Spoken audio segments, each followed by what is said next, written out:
Não sei se você já assistiu um filme sem pé nem cabeça. Já assistiu um filme que parece que não tem começo, meio e fim, é meio confuso? Eu não vou falar aqui de pregação, se vocês já assistiram uma pregação que parece que não tem começo, meio e fim, porque daí vocês vão falar assim, eu lembro daquele dia, então eu não vou nem dar essa brecha, porque senão vai complicar. Mas vamos pensar em filme então, fica melhor. Mas você já assistiu um filme que parece que não tem pé nem cabeça, que parece que você não sabe onde quer chegar, não tem começo? Eu não sei você, mas me irrita, né? Normalmente eu já nem paro mais, eu já paro na metade, eu não gasto mais tempo de assistir até o final. Quando começa a complicar, eu já saio no meio. Por quê? Porque a gente gosta de algo que tem começo, meio e fim. A gente gosta de entender as coisas, que tenha um início, que tenha um processo, um meio e que tenha uma finalidade. Tem uma passagem do apóstolo Paulo que eu gosto demais, porque ela demonstra exatamente isso. Paulo era extremamente didático, Paulo era impressionante, e tem uma passagem que ele mostra o começo, o meio e o fim. E tem tudo a ver com a gente, porque ele mostra o nosso início, o nosso ponto de partida, de onde nós saímos.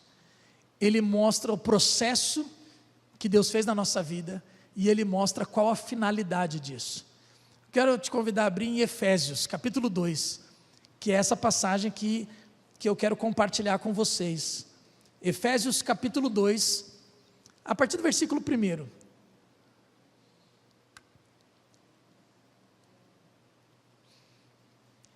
Efésios capítulo 2, a partir do versículo 1, vai falar sobre a nossa nova vida em Cristo Jesus. A carta aos Efésios, a gente já explicou aqui outras vezes, porque nós fizemos uma série na carta aos Efésios. É uma carta sensacional. Primeiro porque a cidade de Éfeso era a segunda maior cidade do império ali do momento. Era a segunda maior cidade em importância, em número de pessoas. Então era uma cidade riquíssima, um comércio vivo, tudo passava pela cidade de Éfeso. A cidade de Éfeso era uma cidade importantíssima, nada ficava fora de Éfeso. E eles se orgulhavam disso. Eles se orgulhavam das suas obras. Efésios capítulo 2, a gente vai ver já já. Eles se orgulhavam por quê? Porque lembra que em Éfeso tinha o templo da Diana de Éfeso, que era uma das 7 maravilhas do mundo. O teatro em Éfeso era um negócio absurdo. O teatro em Éfeso eles falam de 20 a 25 mil pessoas num teatro. 18 metros de altura, 66 fileiras. Era um negócio impressionante. Tudo em Éfeso era de se orgulhar, tudo em Éfeso era de falar assim, puxa vida, como nós somos bons, como nós somos importantes.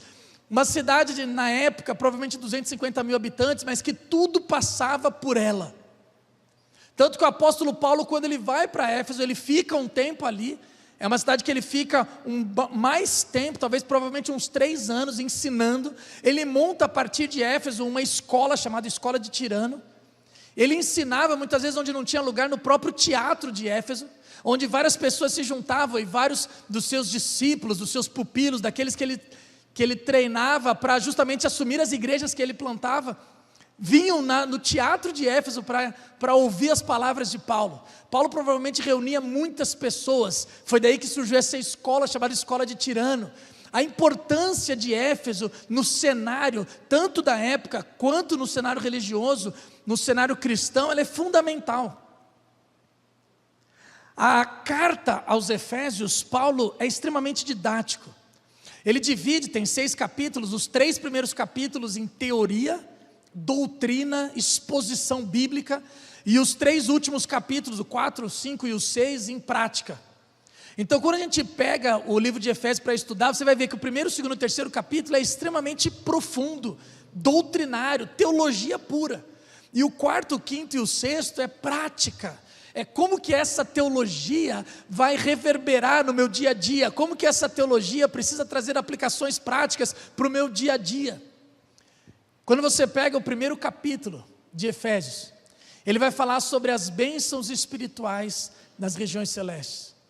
E aí você já começa no 1º capítulo a ver como que é teologia pura, porque ele vai falar sobre a predestinação, ele vai falar sobre a eleição, ele vai falar sobre a redenção que nós temos em Cristo Jesus, ele vai falar sobre o selo do Espírito Santo, ele vai falar sobre a nossa adoção.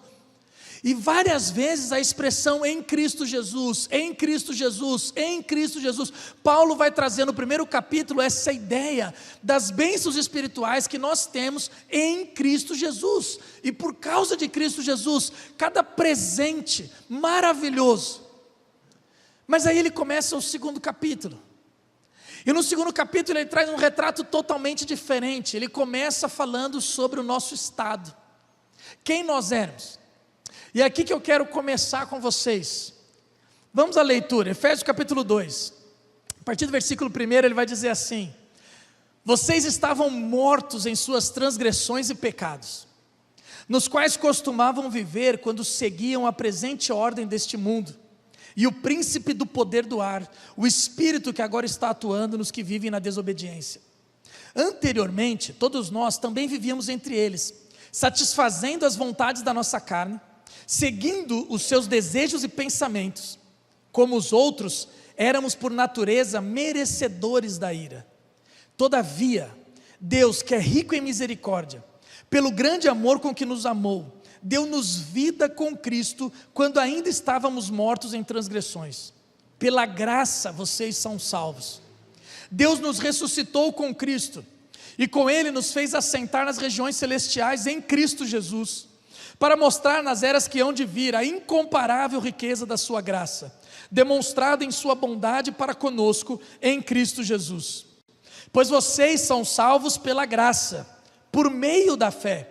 Isso não vem de vocês, é dom de Deus, não por obras, para que ninguém se glorie, porque somos criação de Deus, realizada em Cristo Jesus, para fazermos boas obras, as quais Deus preparou antes para nós as praticarmos.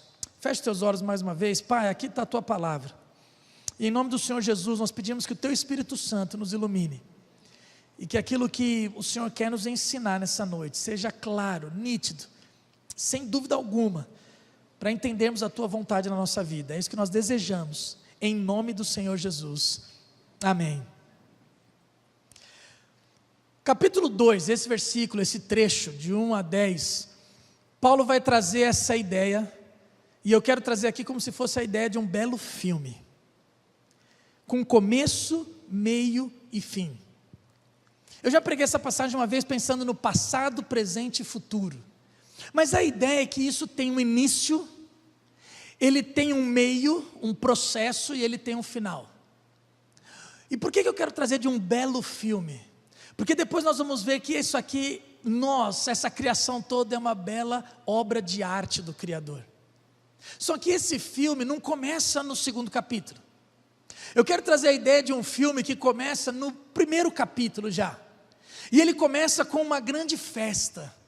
Imagina uma grande festa, num grande palácio, com vários presentes. Essa festa com as bênçãos espirituais.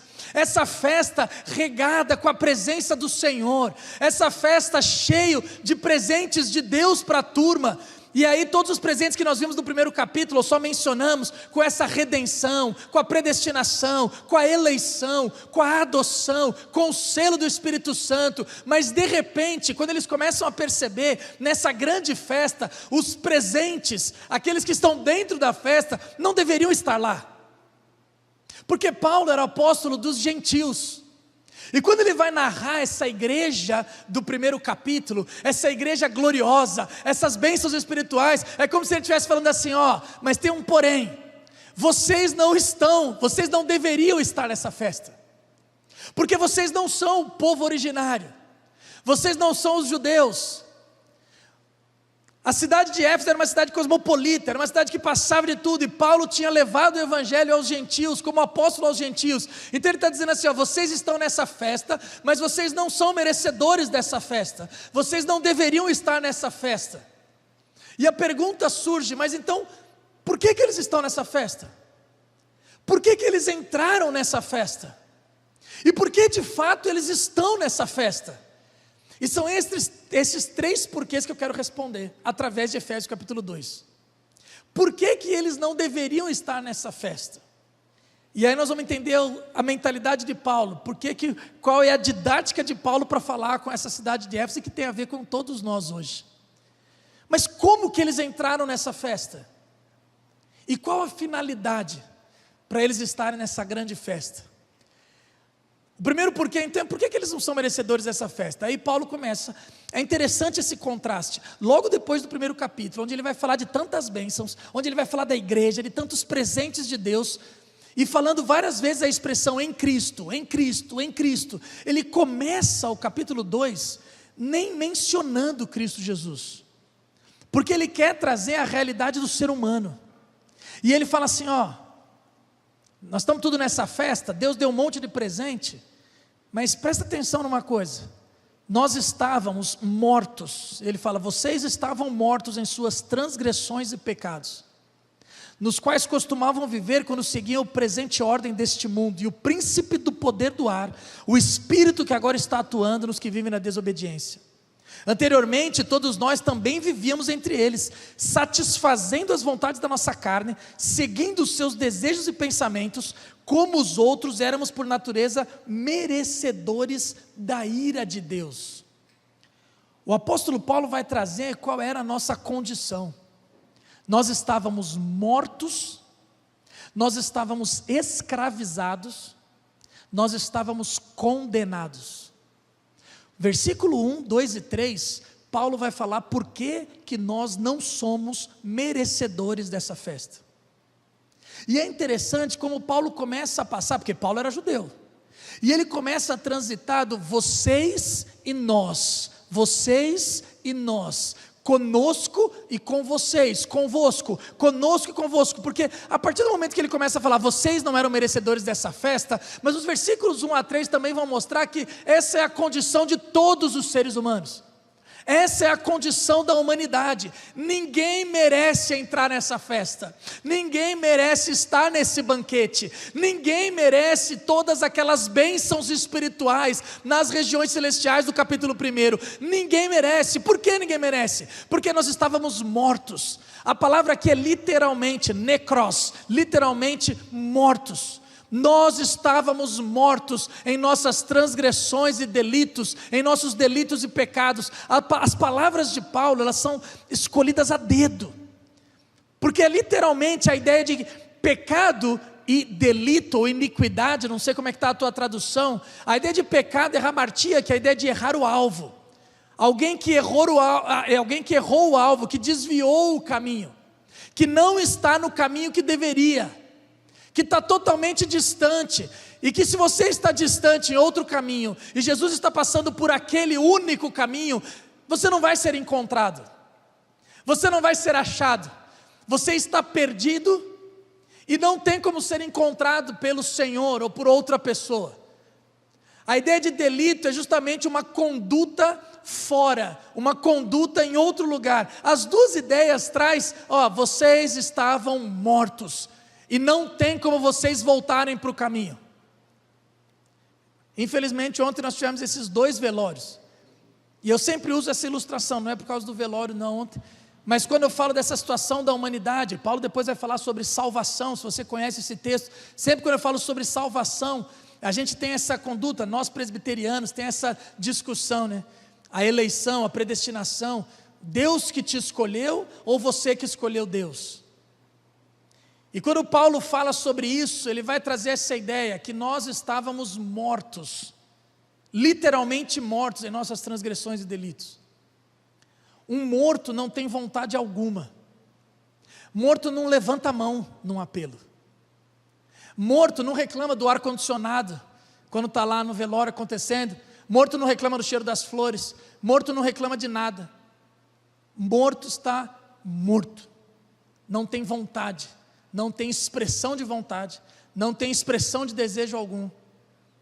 O que Paulo está dizendo é que nós não merecíamos essa festa jamais, porque nós estávamos mortos, a gente não tinha nem uma possibilidade ou condição de querer, de almejar estar nessa festa.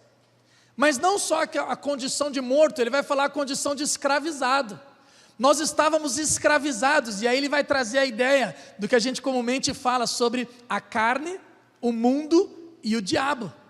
Ele vai falar sobre o príncipe deste mundo, que são os nossos 3 inimigos, né? O inimigo exterior, o inimigo interior e o inimigo do sistema, o mundo, a carne e o diabo. Nós estávamos escravizados nesse sistema, e quando a gente olha para a nossa realidade, nós percebemos exatamente isso. Nós olhamos para a nossa vida, e nós percebemos essa escravidão da sociedade, essa escravidão de pessoas que no sistema do mundo a gente entra nessa questão de achar que o dinheiro vai trazer felicidade, que o status vai trazer felicidade, que se eu chegar e eu conseguir ter a minha casa, meu carro zero, se eu conseguir fazer a minha viagem internacional, se eu conseguir atingir isso ou aquilo, aí sim eu vou olhar para o meu vizinho e eu vou me sentir realizado. E a gente percebe tantas e tantas pessoas que conquistam coisas, mas destroem a família. Ou tantas pessoas que têm muito dinheiro, mas que não têm paz de espírito, porque nós somos escravizados com esse sistema desse mundo.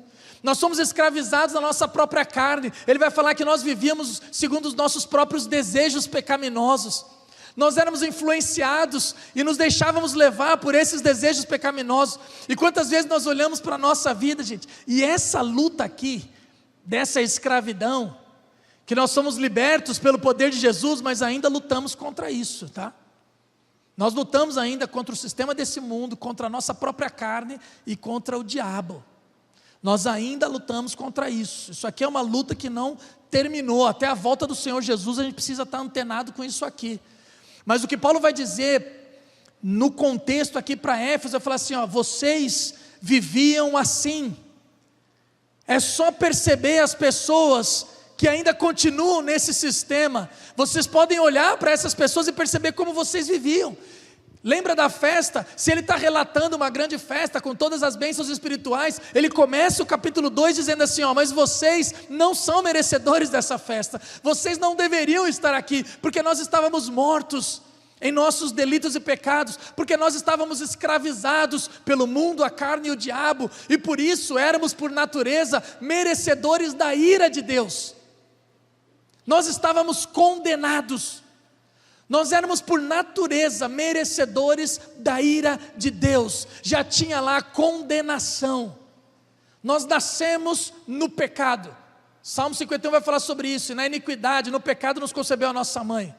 O apóstolo Paulo vai falar em Romanos, quando ele explica a carta aos Romanos, ele vai dizer que não há nenhum justo, nenhum sequer, ninguém que entenda, ninguém que busque a Deus, e que todos pecaram, e carecem ou destituídos estão da glória de Deus, e que o salário do pecado é a morte. E se todos pecamos, e o salário do pecado é a morte, o nosso salário, a nossa recompensa, o nosso pagamento deveria ser a morte. Nós estávamos condenados. Então ele mostra os primeiros 3 versículos, esse primeiro porquê. Por que que eles não mereciam a festa? Por que que eles não eram merecedores de entrar nessa festa? Essa é a nossa condição antes de conhecer o Senhor Jesus. Esse era o nosso estado. Nós estávamos mortos, nós estávamos escravizados, nós estávamos condenados. Por isso que o versículo 4, ele começa com dependendo da tua tradução, no meu está todavia, em alguns está mas, essa conjunção adversativa. Por isso que o versículo 4 ele começa assim, ó, todavia, Deus, que é rico em misericórdia, pelo grande amor com que nos amou, deu-nos vida com Cristo, quando ainda estávamos mortos em transgressões, pela graça vocês são salvos. A partir do versículo 4 começa o meio, vamos dizer a segunda parte do nosso filme, a segunda parte da nossa obra de arte. Quando ele começa a segunda parte, ele vai falar como que eles entraram nessa festa, qual foi o convite, qual foi o ticket, o que colocou aquele bando de gentios que não eram merecedores dessa festa, o que fez essa turma entrar nessa festa. E aí ele começa, todavia, porém, entretanto, contudo, mas Deus, que é rico em misericórdia. E aí Paulo usa 4 palavras, que ele vai falar o porquê que nós entramos nessa festa: misericórdia, graça, amor e bondade. Misericórdia, graça, amor e bondade. A misericórdia, gente, a misericórdia é você não receber aquilo que você deveria receber. A definição de graça e misericórdia, só para a gente entender que são 2 lados da mesma moeda. A graça é um presente imerecido, Graça é um favor imerecido, é algo que nós recebemos, um presente de Deus, a salvação, pela graça. É um presente de Deus, que nós não merecíamos receber, porque nós estávamos mortos, nós estávamos escravizados, nós estávamos condenados, nós somos por natureza merecedores da ira de Deus, mas a graça veio, esse presente maravilhoso, um favor imerecido. A misericórdia é você não receber aquilo que você deveria receber. O filho desobedeceu, é passível de um castigo, de uma chinelada, de uma varinha, mas ele não recebe aquilo que ele deveria receber. Isso é misericórdia. A misericórdia é a base para a nossa salvação, porque a gente deveria receber a morte. Nós deveríamos ser sentenciados à morte, mas pela misericórdia de Deus, Ele mantém a vida, e mantém a vida para todos. É a graça comum, Ele mantém a vida para todos, mas esse amor que nos alcançou, por isso que Ele fala, pela graça vocês são salvos, e Ele vai dizer, isso não vem de vós, isso é dom de Deus, não por obras, para que ninguém se glorie. A salvação aqui, gente, é esse favor, esse presente maravilhoso que o Senhor nos concede, é pura graça de Deus, é pura graça de Deus. A gente precisa entender isso, porque quando a gente entende essa questão da salvação, que é pura graça, misericórdia, puro amor e pura bondade de Deus, a gente para de se gloriar de algumas coisas, porque a gente fica achando que as pessoas são boas. A gente fica achando que, olha o que eu fiz, olha o que eu conquistei, puxa, eu fiz isso e isso, olha a minha disciplina. A gente começa a olhar as pessoas, até mesmo dentro da igreja, e a gente começa a medir padrão de, olha, aquele lá é disciplinado, aquele tem força de vontade, porque olha o que ele mudou de vida, olha o que ele conseguiu fazer, aquele lá não presta, aquele lá vai e volta, e a gente começa a julgar as pessoas por meritocracia, e a gente esquece que quem atua em nós é o Espírito Santo de Deus, que quem convence o homem do pecado, da justiça e do juízo, é o Espírito Santo de Deus. Se tem alguma coisa boa que a gente faça, se tem alguma coisa que vai render algum fruto ministerial, se tem alguma coisa que não é nosso, é do Senhor Jesus, porque Ele quem efetua em nós, tanto querer, quanto realizar. Paulo vai dizer isso em Filipenses capítulo 2, Paulo vai falar que tudo de bom que acontece na minha vida e na sua vida, tudo de bom que a gente possa produzir, tudo de bom que a gente possa fazer, não vem de nós, mas vem do Pai das luzes, onde não tem variação de mudança. Você começa a perceber que, quando a gente olha para essa questão da salvação, para esse aspecto da salvação, que isso aqui é sobre Jesus Cristo, não é sobre a nossa bondade. Não é porque você quis um dia ser salvo, não é porque um dia você acordou e falou assim, puxa vida, eu preciso tanto de Jesus, não. A situação daquele povo, eles estavam perdidos, e eles não tinham nem noção que eles estavam perdidos, e eles não estavam nem pedindo ajuda. É diferente do filho pródigo, tá? É diferente do filho pródigo, que já era filho, que estava lá esperando comer a comida dos porcos, e de repente ele cai em si, e ele fala assim, não, eu vou voltar para a casa do meu pai, e eu quero ser, nem que seja um trabalhador, eu não quero nem ser como filho, eu posso ser um trabalhador, mas os trabalhadores do meu pai estão comendo melhor do que eu. Não é essa reação não, porque o filho pródigo era filho. Ele está falando daqueles que eram gentios e estavam perdidos. Nós estávamos perdidos, nós nem sabíamos que estávamos perdidos, nós não tínhamos nem noção disso, e pelo contrário, nós gostávamos de viver daquele jeito. É isso que ele está dizendo. E quem gosta de viver daquele jeito não está pedindo nem ajuda, mas Deus, que é rico em misericórdia, com esse grande amor, Ele vem e nos salva. Isso é salvação, gente, isso é salvação. Por isso que quando a gente olha para a igreja presbiteriana, para o calvinismo, por isso que quando a gente olha a questão de eleição e predestinação, nós só amamos porque Deus nos amou primeiro. Não tem como a gente fazer alguma coisa, não tem força em nós mesmos, não tem força de vontade, não tem disciplina, porque nós estávamos mortos. Deus nos deu vida quando ainda estávamos mortos em nossas transgressões e pecados. É isso que Paulo está dizendo. Você não tinha como se salvar, você não tinha como se escolher, você não tinha como largar tudo, você só conseguiu largar tudo, e você só está aqui agora, porque Deus te chamou, porque Deus te salvou, porque Deus te alcançou.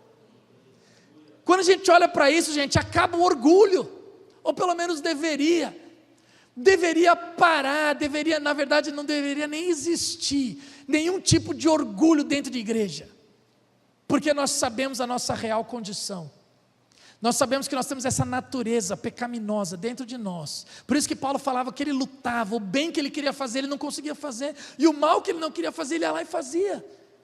Ele entendia essa real condição, e por isso ele precisava do Senhor Jesus o tempo todo. Isso é viver na dependência do Senhor. A salvação, gente, é muito mais profunda do que a gente imagina. E não é porque nós somos bonzinhos, ninguém é bonzinho. Pelo contrário, nós temos essa natureza pecaminosa que nós lutamos todos os dias, e lutaremos até a volta do Senhor Jesus. Mas pela graça de Deus, pela misericórdia do Pai, pela bondade e amor, Ele nos salvou. Não tem a ver conosco, tem a ver com Jesus Cristo. Não tem a ver comigo, não tem a ver com você. Não foi porque você era bonzinho que Ele te salvou, não é porque você era bonzinho que Ele te escolheu. Tem a ver com Ele, única e exclusivamente dEle. A salvação é só do Senhor Jesus, não tem a ver com a gente. É um movimento só dEle. É interessante, quando John Stott estava para se formar na faculdade, no seminário, lá nos Estados Unidos faz a faculdade e a teologia tudo junto. Quando ele estava para se formar, diz que um dos reitores da faculdade ia se aposentar. E aí, como era de costume, tem aqueles quadros dos reitores. E aí fizeram lá, chamaram um artista para pintar o autorretrato lá, o retrato desse reitor, para ele se aposentar e colocar junto aos outros.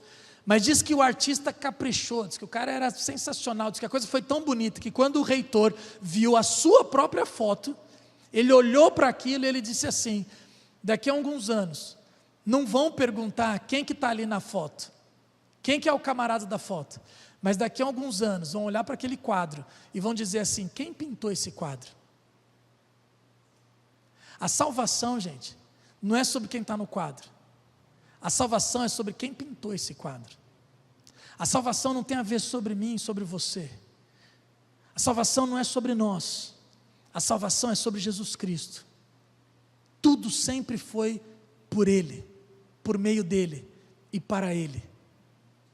Não se trata da gente, se trata do Senhor Jesus. Por isso que toda a honra e toda a glória é para Ele. E por que Ele faz isso? E aí a gente vai para o grande finale do nosso filme. Por que Ele faz isso? E aí Ele fala: porque nós somos criação de Deus. Versículo 10 vai dizer: porque nós somos criação de Deus, realizada em Cristo Jesus, para fazermos boas obras, aos quais Deus preparou de antemão para nós as praticarmos. Por que eu quis trazer essa ideia do filme?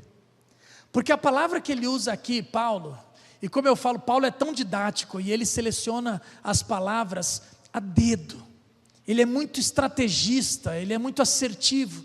Por que ele coloca essa palavra? Lembra porque ele falava sobre obras, e lembra da cidade de Éfeso, que era cheia de obras. As 7 maravilhas do mundo tinha uma obra lá. O teatro, com mais de 20 mil pessoas, entre 20 e 25 mil pessoas, era uma grande obra de arte. Eles se orgulhavam da sua economia, eles se orgulhavam das suas obras. E aí o apóstolo Paulo vai dizer que a salvação não vem por obras. Não é porque é uma cidade importante, não é porque vocês são culturalmente importantes, religiosamente importantes, vocês não são importantes, não é por obras, para que ninguém se glorie. Mas aí ele vai dizer, e a palavra obras no original é de trabalho, de esforço. E ele vai falar assim: não é, a salvação não é por esforço próprio, não é por esforço humano. E aí depois ele vai dizer no versículo 10, sabe por que vocês estão nessa festa? Sabe por que vocês entraram nessa igreja? Sabe por que vocês receberam esse presente? Porque vocês são poesia de Deus. A palavra do grego é poieme, justamente a ideia de poesia. Por isso que lá, você é uma obra de arte. Você é uma obra de arte de um grande artista. Algumas traduções traz feitura, algumas traduções traz a palavra obra mesmo. e algumas faz a ideia de criação de Deus, porque você é criação de Deus, você é uma poesia do autor e consumador da nossa fé, você é uma obra de arte, de um grande artista, que quando olharem para você no quadro, não vão perguntar quem é que está no quadro, mas vão perguntar quem é que pintou essa grande história. Por isso que ele usa a expressão, vocês são feitura de Deus, vocês são uma obra-prima do Senhor Jesus, vocês são criação de Deus. Eu sei que olhando para algumas pessoas é difícil a gente acreditar em obra de arte, eu não vou citar nomes aqui, mas às vezes olhando para alguns aqui é difícil falar em obra de arte, mas Deus não erra. Às vezes eu olho e parece, mas Deus não erra. Então você, querido, é uma obra-prima do Senhor Jesus, e que essa obra-prima foi criada para as boas obras. E aí essa expressão de novo, ele traz agora sim a ideia de ergon, de trabalho, de esforço. Você foi criado para boas obras. Você não é salvo por obras. Obras não te salvam. Não é a tua caridade, não é o teu esforço, não é você ser bonzinho. Ah, mas eu nunca matei, nunca roubei, nunca traí minha esposa, sempre procuro ajudar os pobres, dou todos os dízimos, ajudo nos trabalhos da igreja. Isso não salva ninguém. A gente precisa entender isso, isso não salva ninguém. Frequentar a igreja, fazer isso e aquilo, a nossa salvação não vem de esforço ou mérito humano, não vem de obras, para que ninguém se glorie. Vocês são criação de Deus. Deus fez uma obra-prima quando te criou. Deus fez uma grande obra de arte quando te formou. E Ele fez isso para as boas obras. Aí sim, existe um caminho para você trilhar de boas obras. Existe um caminho para você trilhar. E a palavra de Deus diz que Deus preparou de antemão para que você andasse nelas. Essa expressão de antemão só aparece uma outra única vez, quando o apóstolo Paulo vai falar sobre salvação, em Romanos capítulo 9, que uns foram vasos criados, vasos para honra e vasos para desonra. O que Paulo está dizendo é que Deus preparou esse caminho de antemão, para você. Existem boas obras, para você, te esperando, e que posso dizer mais, se a gente for a fundo, Paulo está dizendo, não tem como você fugir delas. Uma hora Deus vai te pegar no caminho. Deus tem um plano para mim e para a tua vida. Você não é uma obra do acaso, você não é uma coincidência. Você não estava passando um dia e, puxa vida, ouvi a música, entrei, ai que coincidência. Não, se aconteceu isso com a tua vida, foi porque Deus te colocou naquele exato momento, para ouvir aquela exata música, para entrar naquela determinada igreja, porque Ele queria te salvar.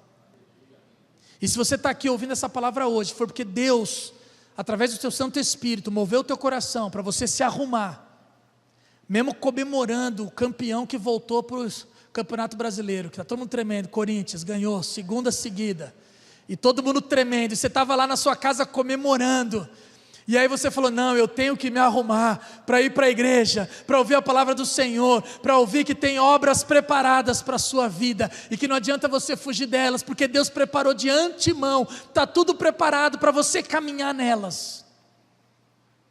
Sabe o que acontece? Essa festa não terminou. A festa do nosso filme, nós ainda estamos nela. Essa grande festa, está todo mundo aqui, nessa igreja gloriosa, com os presentes, com as bênçãos espirituais do capítulo 1, que Deus derramou a cada um de nós, já prontos para desfrutarmos, com a redenção, com a salvação, com a eleição, com o selo do Santo Espírito, com a adoção. E todos nós não deveríamos estar nessa festa, porque nós somos gentios. A não ser que tenha algum judeu aqui, o que Paulo está dizendo é, vocês não eram dessa festa, vocês não eram merecedores de entrar nessa festa. Depois, se você continuar a ler Efésios, ele vai justamente juntar judeus e gentios, para dizer que depois de Cristo Jesus, nós somos um só povo. Ele está dizendo, ninguém merecia entrar nessa festa, ninguém tinha o direito de entrar nessa festa, nós não éramos merecedores desse banquete espiritual, desse banquete do Senhor Jesus, mas Deus, que é rico em misericórdia, me alcançou e te alcançou. Mas Deus de graça te salvou, e uma vez salvo, sempre salvo, porque Ele vai falar assim, eu que criei você, eu que preparei tudo isso, eu que te alcancei. Não é sobre você, é sobre mim. Não é sobre a tua perseverança, é sobre o meu caráter. Eu é que te salvei. Por isso que você tem um convite para entrar nessa festa. Agora a grande pergunta é agora. A finalidade para a gente andar em boas obras. Você tem caminhado nas boas obras? Você tem convicção que você tem caminhado naquilo que o Senhor preparou para você? Você consegue acordar e falar assim: puxa vida, eu estou fazendo exatamente o que Deus me chamou para fazer? A gente precisa pensar sobre isso, porque Deus tem um caminho de boas obras. Deus tem um propósito para mim e para a sua vida. Deus te capacitou com dons, com talentos, com essa história, para você caminhar nas obras que Ele de antemão preparou. Ele sabe o que Ele tem para você. A pergunta é: você já sabe? Você tem consciência do teu chamado? Você tem convicção dessa obra? Você já está na festa? Você já está com o ticket na mão? Nós já estamos celebrando.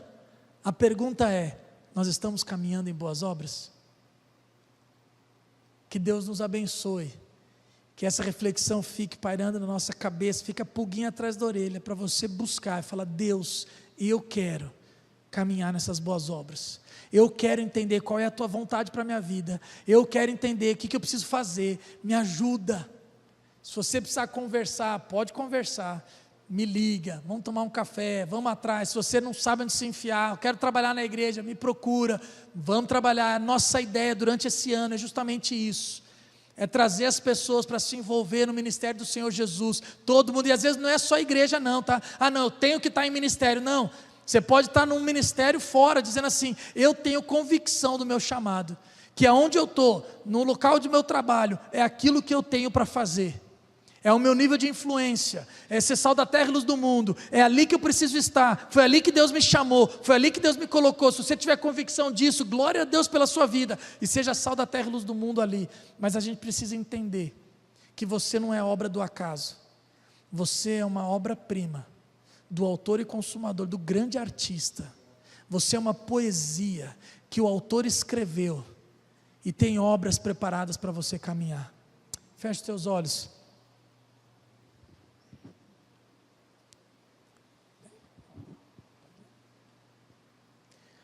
Eu vou chamar a equipe de louvor aqui à frente então, mas ainda de olhos fechados, eu quero que você pense sobre isso então.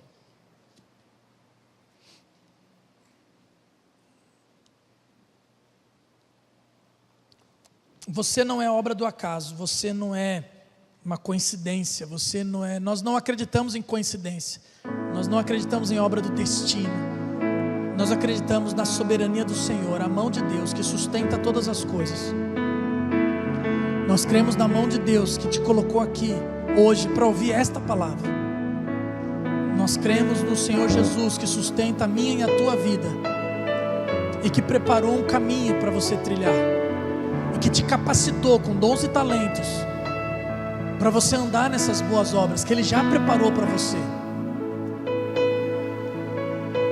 Talvez a grande pergunta para nós, ou a grande reflexão, ou o motivo da nossa oração seja: Deus, eu quero andar nas tuas obras, eu quero cumprir a tua vontade, eu quero estar no centro da tua vontade.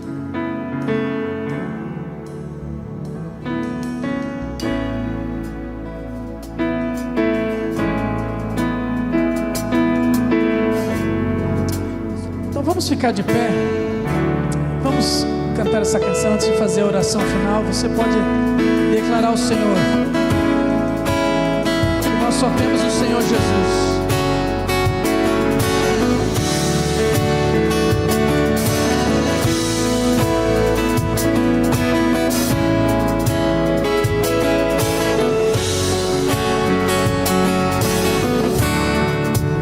O que tenho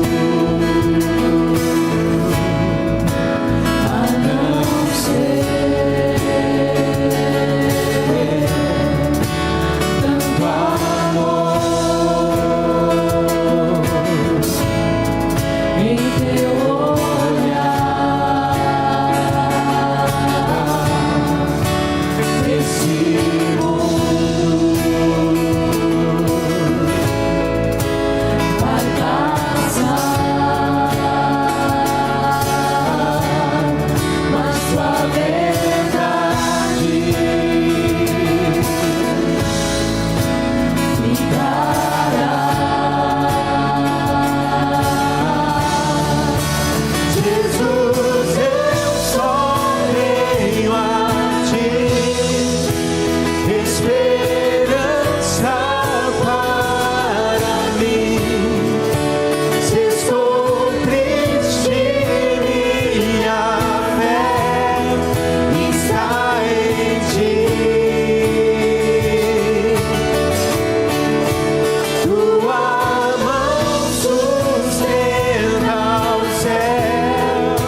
Jesus, eu só tenho a Ti, esperança para mim.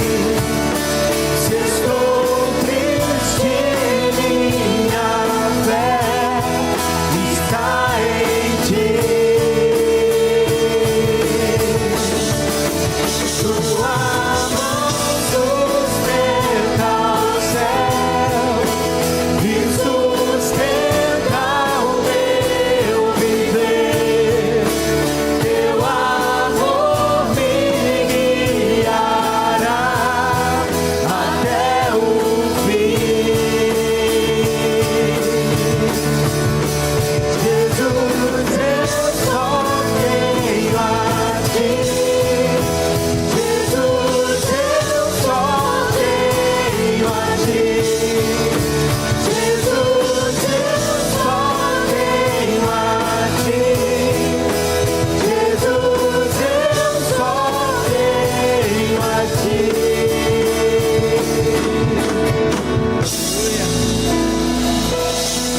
Aleluia. Deus, nós só temos o Senhor, Pai. Nós não temos nenhuma outra esperança senão o Senhor. Porque se a gente for olhar para a nossa condição, se a gente deixar o nosso coração, a gente volta a ser escravizado por esse sistema mundano, pela nossa própria carne, por nossos desejos enganosos, pelo Satanás, o inimigo das nossas almas. Então, Pai, nossa esperança está no Senhor. E nós queremos Te honrar, nós queremos Te glorificar, Pai. Por isso, nos ajuda, Deus. Nos ajuda a andarmos nessas obras que o Senhor já preparou de antemão para nós. Nos ajuda a discernirmos a Tua vontade para as nossas vidas. Nos ajuda a entendermos o que o Senhor quer. Por que o Senhor criou essa nossa história? O que o Senhor quer que façamos para o Senhor? Porque tudo é para o Senhor. Deus, em nome de Jesus, desperta a Tua igreja. Queremos Te servir e Te servir com excelência. Por isso estamos aqui, ó Pai, e humildemente nos colocamos diante das Tuas mãos, para o Senhor nos usar, apesar das nossas vidas, mas através das nossas vidas. Pai, que cada um aqui possa sair por aquela porta, para buscar qual é a vontade do Senhor para a sua vida, para ser sal da terra e luz do mundo, para andar durante essa semana nessas obras que o Senhor preparou. Que a gente possa estar com os olhos abertos, com os ouvidos atentos, para discernir a Tua vontade, e que a nossa semana seja uma semana de Te honrar com as nossas vidas, com o nosso comportamento, com as nossas atitudes, caminhando nessas obras que o Senhor tem para cada um de nós.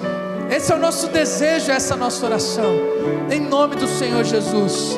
Povo de Deus, receber a bênção, e que a graça do nosso Senhor Jesus, o amor de Deus o Pai, e a comunhão, o consolo, os dons, o fruto do Espírito Santo esteja sobre a tua vida, sobre a tua casa, até a volta do Senhor Jesus e por toda a eternidade, para a honra e glória dEle, agora e para sempre.